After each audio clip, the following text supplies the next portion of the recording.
NEET দুর্নীতি প্রসঙ্গ তুলে জয়েন্ট পরীক্ষা রাজ্যে ফিরিয়ে আনার পক্ষে সওয়াল করলেন শাসক দলের বিধায়ক মন্ত্রীরা। রাজ্যের শিক্ষামন্ত্রী ব্রাত্য বসু বিধানসভায় বলেন, নিট দুর্নীতির কারণে 24 লক্ষ ছাত্র সরাসরি ক্ষতিগ্রস্ত হয়েছে।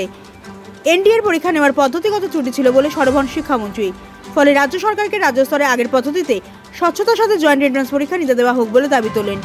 যুক্তরাষ্ট্রীয় পরিকাঠামোর সাংবিধানিক অধিকারের ভিত্তিতে রাজ্য সরকারকে পরীক্ষা নেওয়ার সুযোগ দিক কেন্দ্র, দাবি পশ্চিমবঙ্গের শিক্ষামন্ত্রীর। যদিও এই দাবির তীব্র বিরোধিতা করেছেন হাউসে উপস্থিত বিজেপি বিধায়করা।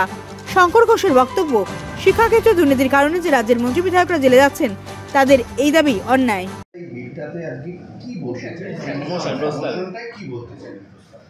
না, মোশনটাই তো আপনারা জানেন, এটা আরও আমার মন্ত্রী শোভনদেব যা বলতে পারবেন। উনি মোশনটা তুলেছেন। মোদ্দা কথা আমার যেটা মনে হয়েছে যে কেন্দ্রীয় স্তরে নিট পরীক্ষা নিয়ে যে পরিমাণ অভিযোগ, অস্বচ্ছতা এবং দুর্নীতি, ইতিমধ্যেই ওটা ভারতবর্ষ এটা নিয়ে আলোড়িত হয়েছে। সেটা একটা ভয়াবহ ঘটনা। এইটাই বিধানসভার ওই মোশনের মূল আলোচ্য বিষয় ছিল। এবং জয়েন্ট কি ফিরিয়ে আনার দাবি স্টেটের মেডিকেল এন্ট্রান্স, এটা তো আমি অনেকদিন আগেই বলে দিয়েছি।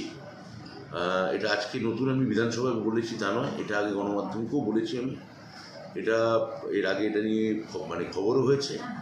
ফলে এটা নতুন করে আমি কী বা বলব।